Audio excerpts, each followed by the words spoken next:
La semana de mayo arranca el 18 de mayo, pero en verdad arranca unos días antes, cuando llegan las noticias de España. Hay que centrarse un poco en aquel entonces donde es muy loco el proceso porque todo pasa lento hasta que de repente pasa todo muy rápido, ¿no? Entonces, nosotros nos enteramos 2 años después que el rey de España ya no era rey de España, que en ese momento España estaba tomada por el ejército napoleónico.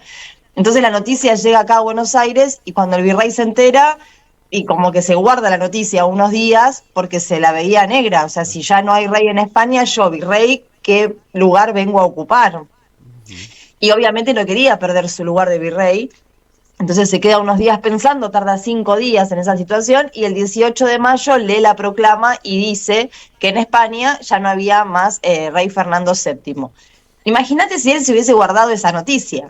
O sea, si él acá hubiese fingido demencia y hubiésemos seguido en la misma situación, podíamos no enterarnos nunca. No había forma de enterarse, no había nadie que mande un WhatsApp, algo, era como, te enterás, te enterás. Sí. Nos enteramos. Y en ese momento el virrey agarra y dice, bueno, yo no hay más rey en España, pero yo les pido a todos que me sean leales, que me aguanten en esta, que me sigan, que me sigan eligiendo como virrey. Pero nadie te eligió virrey, o sea, estás ahí porque dependes del rey. Entonces ahí es donde ya surgían acá algunas ideas que estaban en contra de la monarquía y que de alguna forma también conocían lo que estaba sucediendo. Pensemos que con las invasiones inglesas unos años antes, algo se respiraba como una situación de cambio.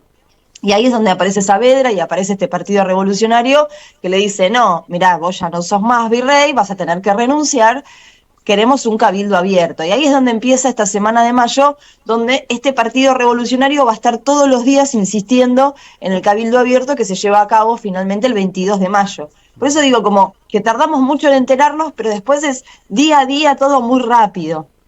Imagínate que el 18 es la proclama, el 22 el cabildo abierto y el 25 finalmente la revolución, donde Belgrano le pone los puntos al virrey y le dice, si a las 3 de la tarde no renunciás, entro yo y te saco.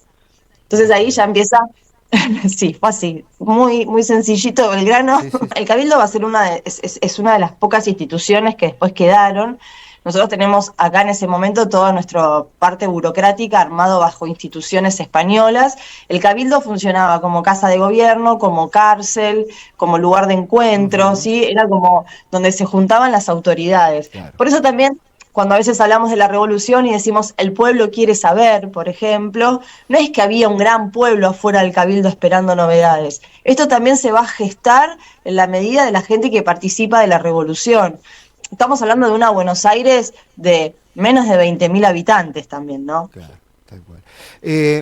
¿Mito o verdad lo de French y Beruti el 18 de mayo? Digo, día de la escarapela que repartían las cintas celestes y blancas como los pintaban en los libros de la primaria. Nada que ver, nada que ver. ¿Qué Es un pasó? mito, es un mito. Sí es cierto que French y Beruti eran como unos barra bravas en Sí, ese momento, que eran como una mezcla, para entenderlo, medio barra brava, medio puntero político, claro. funcionaban, ¿no? Para el Partido Revolucionario y como que agarraban a gente y venía a participar de la revolución, ¿no? Eran como que eran los que venían envalentonados. Sí repartían un distintivo, se dice que repartían un distintivo, no tiene nada que ver con la escarapela.